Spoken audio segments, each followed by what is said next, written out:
दो दो हमसाए थे आपस में, दोनों के बहुत मुफलिसी के हालात थे। एक खाना भी नहीं पकता था, तो एक के घर से रोजाना बड़े खाने की खुशबुएं आने लग गई बहुत ज्यादा। तो उसने प्यार से दूसरा उसके पास गया, उसने कहा कि यार ये तूने कैसे किया? उसने कहा मैं दरिया में गया था, मैंने इबादत की है बड़े दिन, 2 दिन। तो आवाज आई कि मांग क्या मांगता है? तो मैं तो बहुत भूख काट चुका था, मेरा फैमिली। तो मैंने कहा जी कोई ऐसा मुझे खाना दे दें जो मुझे मुसलसल मिलता रहे। तो उन्होंने मुझे एक हांडी दे दी, और हांडी मैं जब रखता हूँ तो उसमें जो हम दिल से सोचते हैं वो पक जाता है, और उसकी खुशबुएं, और हम मैश कर रहे हैं, शुक्र अल्लाह का। उसने पूछा कौन से दरिया पे? उसने कहा फलां दरिया पे गया था, वो भी चला गया। उसने भी इबादत की, सेम प्रैक्टिस की जो उसने बताई।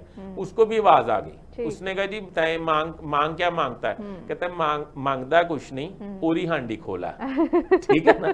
तो मकसद ये है कि बानी पीटीए ये समझते हैं कि मैं अंदर हूँ, और ये जनाब कमेटियों के सरबराह बन रहे हैं, एंजॉय कर रहे हैं और पैसे ले रहे हैं और खा रहे हैं। अब अलीमा खान समझती हैं कि उसको कैप्चर कर लेना चाहिए, बुशरा भी समझती है मेरी कुर्बानियां ज्यादा हैं। अब नैले पे दैले पे बस छक्का ही है।